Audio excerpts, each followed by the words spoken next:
Fala galera, tudo bem com vocês? Entrando aqui para falar um pouquinho para quem não participou na live no Instagram, então vamos aqui também no Face.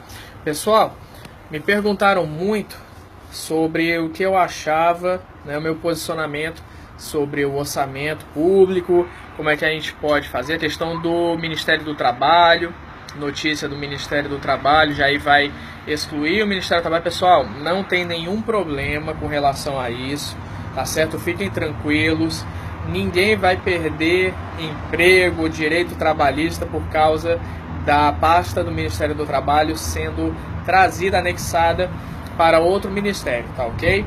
Ninguém vai perder direito trabalhista, tá certo? Por isso, fiquem absolutamente tranquilos com relação a isso. O que nós temos que fazer agora, e é um tópico que eu bato bastante, nós temos que ter responsabilidade, temos que segurar reajustes, não é? Nesse momento, não é interessante aumentar os salários e nem expandir o nosso orçamento, nossas despesas. Eu acho que não tem, me perguntaram sobre isso, o que o presidente Bolsonaro vai enfrentar depois essa parcela, né, de senadores lá que querem aprovar esse reajuste no STF. Eu não vejo nenhum dano para o governo Bolsonaro. Isso é uma coisa que eles tentaram já desde 2016, vinha em pauta no STF, e o reajuste foi sendo passado para frente, foi para 17, depois ficou para esse ano. Eu acho que, e é o meu posicionamento, nós não temos que aprovar nada nesse momento, temos que segurar e trabalhar para fechar a corrupção e para que a gente possa fazer caixa. Esse é o grande desafio que nós temos. Nós temos que fazer caixa. Não é questão de verba, não. Ah, no Brasil não tem verba, ah, o dinheiro não chega. Não era questão de dinheiro, o problema eram os desvios. Tá ok? Os desvios, sim, eram um grande problema. Vamos pegar o Ministério aí da Saúde, por exemplo. A verba saía para os estados, mas já acontecia algum tipo de desvio quando chegava no estado e quando ia para os municípios, então aconteciam outros desvios. Então, essa questão de anexar ministérios, de juntar ministérios, eu vejo com ótimos olhos. Por quê?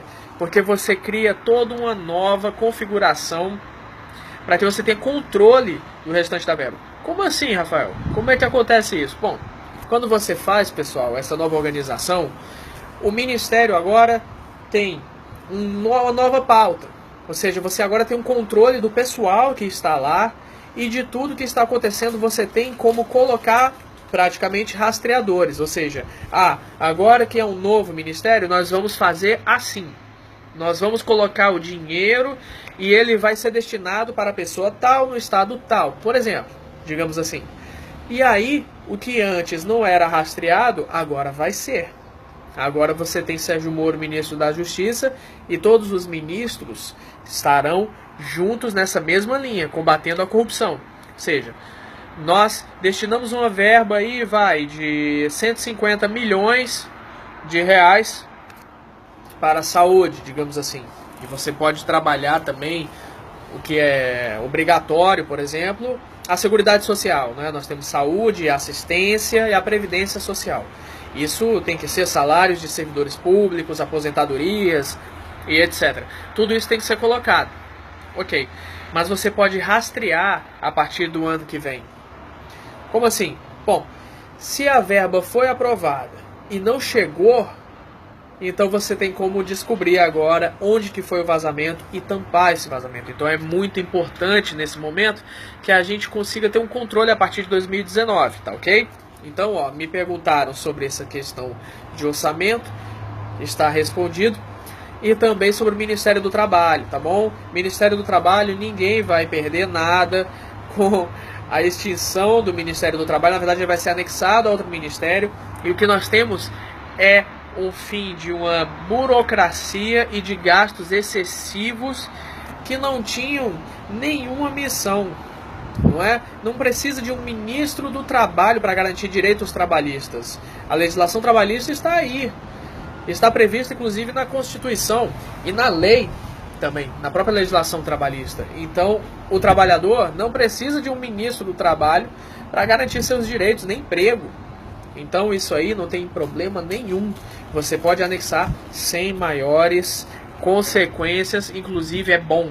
Tira a burocracia e também você economiza dinheiro público, tá certo, pessoal? Então eu queria esclarecer aí esses pontos. E mais uma coisa que é uma pauta que eu gostaria de ver e é uma proposta minha. Nós sabemos que os impostos não são vinculados, tá certo? Eles não têm uma destinação específica.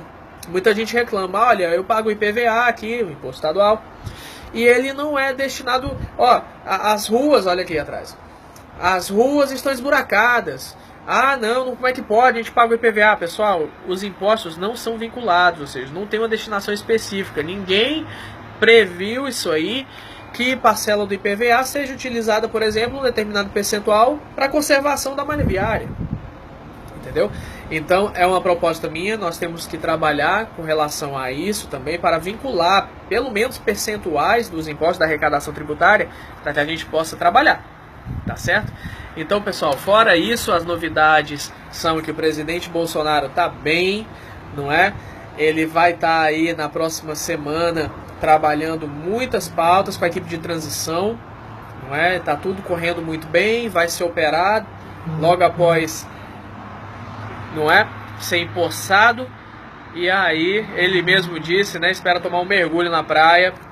Aí, claro, calma, com muita segurança, tá certo? Com muita segurança. O pessoal fica assustado aí, nossa, é muita segurança e tal, é muita coisa.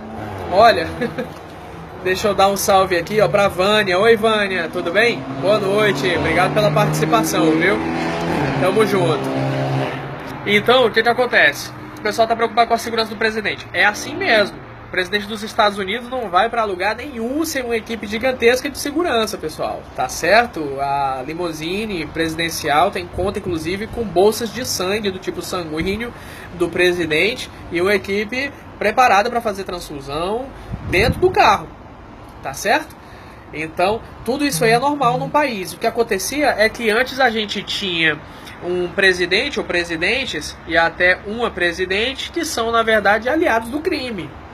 Né, que financiavam ditaduras aí, comunistas, narcotráfico e tudo mais, que a Polícia Federal já está atrás. Então esse pessoal aí andava com segurança armada mesmo assim, mas sabia que o crime estava aí tranquilo, não é, por trás. Então quando você tem um presidente de direita, um presidente que vai perseguir corruptos e que vai sim fazer a lei valer, bom, aí o pessoal se preocupa, não é?